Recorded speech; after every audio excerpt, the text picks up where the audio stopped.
आपको दिल्ली के गुड़गांव शहर का नाम सुनकर क्या याद आता है? कॉर्पोरेट वर्ल्ड, ऑफिस, हर जगह पे कमर्शियल बिल्डिंग्स, राइट। आज की जो कहानी है ना, जो मैं आपको सुनाने वाला हूँ, वो कॉर्पोरेट वर्ल्ड की ही है, ऑफिस की ही है। लेकिन ये जो ऑफिस होने वाला है, ये हॉन्टेड है, बहुत ही ज्यादा।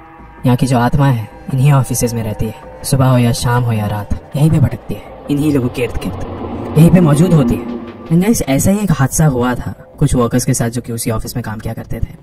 गाइस, ये हादसा इतना ज्यादा खतरनाक था, इन्होंने जब उस आत्मा का सामना किया था तो इमीडिएटली उनको काम से भी निकालना पड़ा था, क्योंकि वहां पे रहने वाले लोगों को भी पता था कि एक बार उस आत्मा के साथ इनका कनेक्शन बन गया तो ये भी वही बन जाएंगे, आत्मा, भूत। ये भी वही करेंगे जो कि यह आत्मा करते हैं ये बरसों से यहाँ के लोगों के साथ।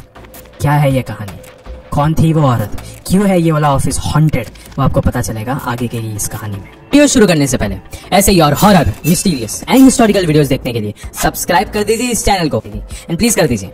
अब ये कहानी शुरू होती है। गाइस, ये कहानी तकरीबन 2005 के अराउंड है। ये बहुत पुरानी कहानी है, लेकिन फिर भी इसके सारे प्रूफ्स, सारे इंटरनेट आर्टिकल्स मौजूद है। उसके जो लिंक है मैंने नीचे डिस्क्रिप्शन में दे दिया है, अब वीडियो खत्म होने के बाद उस पर जाके आप देख सकते हो। ये कहानी है गुरुग्राम के एक बीपीओ की, जहाँ पे ना गाइस कुछ एम्प्लॉयज थे एंड वो लोग कई दिनों से कुछ अजीबोगरीब हादसों का सामना कर रहे थे। लाइक हर वक्त जब भी वो लोग ग्राउंड फ्लोर से अपने ऑफिस की तरफ जाते थे फ्रॉम लिफ्ट, तो उस समय ना उनको हमेशा लिफ्ट में ऐसा लगता था कि अगर दो लोग खड़े हैं तो उनको ऐसा लगता था कि उनके पीछे कोई और खड़ा है, उन्हें देख रहा है। लेकिन जब वो लोग मुड़ के देखते थे तो पीछे कोई होता नहीं था। जब अगर ऑफिस में भी अगर कुछ 2-3 लोग बैठ के बात कर रहे हैं, समझो 2 लोग बैठ के बात कर रहे हैं, स्टिल उन्हें ऐसा लगता था कि तीसरा इंसान भी यहाँ पे मौजूद है, हमारी बातें सुन रहा है, हमारे इर्द गिर्द ही है।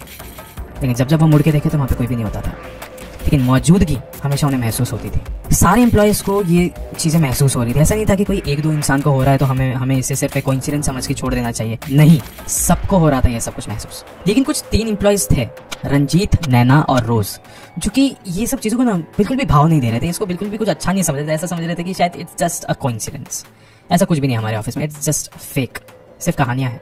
एंड गाइस, ये ना लिटरली एक ग्रुप था, रंजीत, नैना और रोज का, हमेशा आते जाते रहते थे ये लोग साथ में। एंड गाइस, ये जो ग्रुप था ना, इसमें से नैना और रंजीत कभी अच्छे से काम ही नहीं करते थे, उनका मन ही नहीं लगता था काम में कभी भी। लेकिन हमेशा मस्ती मजाक करते रहते थे वो लोग, हमेशा बातचीत करते रहते थे, इधर उधर की बातें होती थी। लेकिन रोज सबसे अलग थी, हमेशा काम करती रहती थी, कभी भी किसी से इतना भी ज़्यादा बातचीत नहीं करते, लेकिन हमेशा थोड़ा बहुत ज़्यादा प्रोफेशनल थी वो। लोगों को बताती भी थी कि मतलब अगर तुमने अच्छे से काम नहीं किया तो बहुत जल्दी तुम यहाँ से निकाले जाओगे। लोग इसी डर के वजह से काम भी किया करते थे, अपना मन लगा के रखते थे काम में। एंड गाइस, अभी कुछ ही दिनों में ना उनकी डे शिफ्ट खत्म होने वाली थी, अभी उनकी नाइट शिफ्ट शुरू होने वाली थी। और उनकी नाइट शिफ्ट शुरू हो चुकी थी। शुरुआत के कुछ दिन सब कुछ ठीक ठाक था, कुछ भी ऐसा बदला नहीं था, इट वॉज जस्ट कि मतलब रात का समय, दैट्स इट। लेकिन अब उन तीनों की जिंदगी में एक ऐसी रात आने वाली थी जो सब कुछ बदल के रखने वाली थी। उस रात अब बस तीनों की शिफ्ट खत्म होने वाली थी।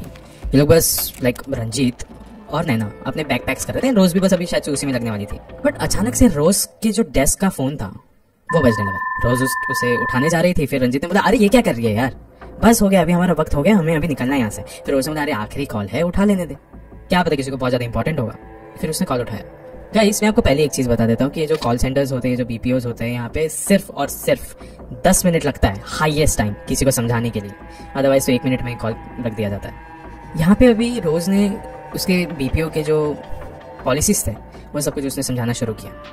समझाते समझाते 10 मिनट बाद रोज एकदम नम पड़ गई, शांत, हिल भी नहीं रही थी। उसके दोस्तों को पहले लगा कि शायद से कस्टमर कुछ कह रहा होगा, इसके लिए वो सुन रही है। देखते देखते अभी 1 घंटा बीत चुका था, रोज बिल्कुल भी नहीं हिली, एक सफेद पुतले की तरह उसकी सीट पर बस बैठी हुई थी और बस जो फोन था उसके कान पे लगा हुआ था। एंड गाइस, रोज ना एक बहुत ही हेल्दी लड़की थी, एकदम थोड़ी हट्टी कट्टी थी वो। लेकिन अभी ना देखते ही देखते नैना को भी ऐसा लग रहा था कि रोज बहुत ही ज्यादा दुबली पतली सी हो गई है, जिसकी उसने बहुत समय से कुछ खाया नहीं है। लेकिन एकदम एक इंसान अचानक से बदलने लग गया था उनकी नजरों के सामने। रोज कुछ भी नहीं कह रही थी, लोग भी घबराए जा रहे हैं क्योंकि उनके अलावा वहाँ पे कोई भी नहीं था। रात का समय हो रहा है एंड रात के समय में she is acting like if she is getting possessed और समथिंग। उन्होंने पूछा फिर उसे कि रोज तुझे क्या हो रहा है, क्या हुआ है तुझे, क्या तुझे किसी चीज की जरूरत है तो हमें बता। उसने जवाब तो नहीं दिया। उसने कॉल रखा एंड वो भागते हुए ऑफिस के बाहर चले गए। उस समय रंजीत को ऐसा लगा कि उसे रोज के पीछे भागना चाहिए क्योंकि वो कहीं तो गई है भागते हुए। लेकिन फिर उसके दिमाग में क्लिक हुआ कि शायद से ये कॉल में ही कुछ तो गड़बड़ है, शायद से इस इंसान ने रोज को कुछ तो गलत बोला है या फिर कुछ तो होगा, मैं देखता हूँ। फिर रंजीत ने रोज जिस कॉल पे बात करी थी उसका पूरा कॉल लॉग चेक किया, लास्ट जो कॉल था उसका ड्यूरेशन चेक किया। देखा कि रोज जिससे 1 घंटे से बात कर रही है वो सिर्फ 30 मिनट की कॉल थी। और बाकी के 30 मिनट रोज़ सिर्फ ऐसे ही बैठी हुई थी एक पुतला बनकर। ये कैसे हो सकता है? वो लोग भी सोच रहे थे कि ऐसा क्या था उस कॉल में, और यही सोचते सोचते इसी चीज़ के बारे में बात करते करते वो लोग भी ऑफिस से बाहर चले गए। अगले दिन उन्हें पता चला कि रोज़ तो ऑफिस में आई ही नहीं है, एब्सेंट है। ये सुनकर लाइक एक्चुअली सब लोग को वहाँ पे वेट लग रहा था ऑफिस में, बिकॉज लाइक जो लड़की काम इतने लाइक बहुत शिद्दत के साथ करती है, जो हमेशा ऑफिस में टाइम से आती है, टाइम से वापस जाती है, तो वो कैसे नहीं आई है आज ऑफिस? लाइक इतने टाइम से तो ऐसा कभी नहीं हुआ, आज कैसे हो गया? रंजीत और नैना को बहुत ज्यादा वियर्ड लग रहा था। उन्होंने बोला कि कल रात को भी she was acting very weird, तो उनको शायद उसके घर पे जाने से, मेरे पास ऑल उसका एड्रेस भी है। फिर रंजीत और नैना रोज के घर पे चले गए। रोज के घर पे जाने के बाद उन्होंने मकान मालकिन से बात करी एंड उसने कहा 6 महीना हो गया है, रोज यहाँ पे आई ही नहीं है, पता नहीं कहाँ है। एंड उसके घर में तो अभी कोई और रह रहा है, मैंने किसी और को घर अभी दे दिया है किराए पे, वो यहाँ पे नहीं रहती। ये सुनकर रंजीत के पैरों तले जमीन खिसक चुकी थी, क्योंकि उसे याद था कि कुछ 2-3 दिन पहले ही उसे यहीं पे आकर रोज को ड्रॉप किया था। ये हो कैसे सकता है? How is it possible? वो ये सब कुछ सुन के उस इलाके से निकल ही रहे थे। फिर उसी वक्त नैना को याद आया कि उसके पास उसके घर का नंबर है, उसके पापा का नंबर है। फिर रंजीत ने रोज के घर पे कॉल लगाया एंड देन फिर वो दोनों ही एड्रेस पता लगने के बाद उसके घर पे जाके पहुंच गए। फिर वो दोनों ने उसके घर पे आके बैठने के बाद रोज के पिता को एक सवाल पूछा कि रोज है क्या घर पे? रोज के पिता ने एक बहुत ही अलग ही निगाह से उन दोनों को देखा कि मतलब ये तो क्या बोल रहे हैं। थोड़ी देर के लिए वो एकदम चुप हो गए थे। फिर रंजीत ने वापस से दोबारा पूछा कि अंकल रोज है घर पे? फिर रोज के पिता ने बोला कि 6 महीने पहले तो रोज गुजर गई थी ना। ये सुन के रंजीत और नेहा कांप उठे थे, रोंगटे खड़े हो गए थे उन दोनों के कि ये वो दोनों क्या सुन रहे हैं। अभी लाइक एक दिन पहले हम लोग उसके साथ थे, आज ये कैसे हो सकता है? और 6 महीने पहले मौत, ये तो बिल्कुल भी नहीं हो सकता है। फिर उसके बाद उसके पिता ने भी उसको एक बात बताई कि कल रात को एक्चुअली में मैंने कॉल सेंटर में कॉल लगाया था तुम्हारे ही, एंड उस समय सामने से मुझे एक लड़की ने कहा था कि पापा मैं रोज बोल रही हूँ। ये सुन के मुझे ऐसा लगा कि कोई तो मजाक कर रहा है, मुझे सीरियसली ऐसे ही लग रहा था, इसलिए मैंने कॉल रख दिया था। फिर मुझे थोड़ा सा तो कुछ तो वियर्ड लगा, तो मैंने वापस से कॉल लगाया, लेकिन फिर लगा नहीं कॉल। एंड फिर उन्होंने एक और एक बात बताई कि एंड वैसे भी जब वो ऑफिस से निकल रही थी अपने घर के लिए 6 महीने पहले, उस वक्त बाय एक्सीडेंट उसकी मौत हुई थी। जब तक हमने उसको अस्पताल में लेके गए तब तक तो उसको ब्रॉड डेड डिक्लेयर कर दिया गया था। रंजीत और नैना अभी दोनों ही बहुत ही ज्यादा डर गए थे, लाइक एकदम कांप रहे थे वो लोग। अभी लाइक सोचते थे अब हम क्या करें, लेकिन फिर भी हिम्मत जुटा के उन्होंने रोज के पिता को एक बात बताई कि अंकल पिछले 6 महीने से हम रोज के साथ काम कर रहे हैं, हर रोज मिलती है वो हमें, हर रोज हम लोग बातचीत करते हैं उससे, हर रोज मिलके हम लोग लंच करते हैं साथ में, हम लोग कभी कभार उससे घर पे भी ड्रॉप करने जाते हैं, लेकिन कल रात से वो हमें नहीं मिल रही है।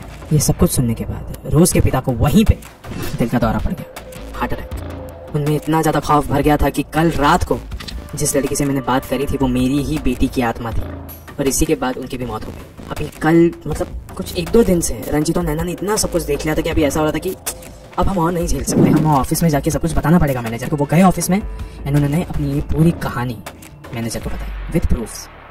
इसके बाद गाइस ना ही उस मैनेजर ने, लेकिन रंजीत और नैना ने भी उस ऑफिस से अपना इस्तीफा दे दिया था, रेजिग्नेशन दे दिया था, और वो लोग फिर वहाँ पे कभी भी वापस नहीं गए। ऐसा बताया जाता है कि वो जो ऑफिस है यहाँ पे गुड़गांव का, वो एक कब्रिस्तान के ऊपर ही बनाया गया है। तो फिर यहाँ पे ना सिर्फ रोज की पर और भी कई सारी आत्माएं हैं जो वहाँ पे आधी रात में भटकती है। मैं जैसा भी कहते हैं कि रोज की भी जो आत्मा है या तो रोज का भी जो शरीर है वो भी मौत के घाट उतरा था किसी न किसी आत्मा की वजह से। गाइस अब इस वीडियो के अंत में ना मैं आपसे बस इतना ही कहना चाहूंगा कि ऑफकोर्स बहुत सारे लोग रहेंगे जो अब ये मेरा वीडियो देख रहे रहेंगे। शायद से कुछ लोग होंगे जो ऑफिस में काम करते होंगे, कुछ लोग होंगे जो शायद से अब ऐसा सोच रहे हैं कि अब वो जाके एक ऑफिस में काम करेंगे। लेकिन एक चीज़ हमेशा याद रखिए, ऑफिस में ना वर्कलोड बहुत होता है। बहुत सारे लोग उसी ऑफिस में उन्हीं दीवारों के बीच में एकदम पिस जाते हैं और वहीं पे अपने आप को मौत की घाट उतार देते हैं, वहीं पे आत्महत्या कर लेते हैं।